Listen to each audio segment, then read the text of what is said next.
একটি নিঃশ্বাস, একটি অনুশোচনা এবং কখনো কখনো একটি ছোট্ট গাফিলতি চিরকালীন আফসোসের জন্ম দেয়। কখনো কি ভেবে দেখেছ আমরা কতবার ইচ্ছে করে কিংবা অজান্তেই কারো হক নষ্ট করে ফেলি?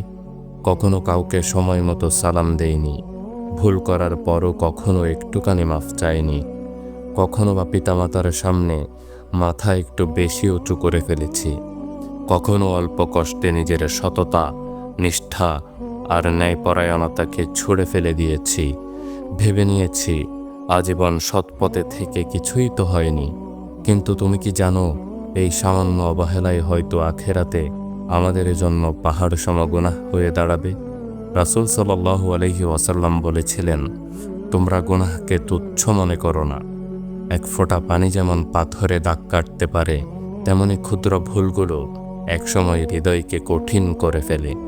সুতরাং যখনই সুযোগ পাও একটি সালাম দাও, কাউকে একটু ভালো উপদেশ দাও, কারো জন্য একটু দোয়া পাঠাও, সময় হলে নামাজের দিকে ছুটে যাও, কোনো গরিব দুঃখী মানুষের পাশে একটু সহানুভূতির হাত বাড়িয়ে দাও।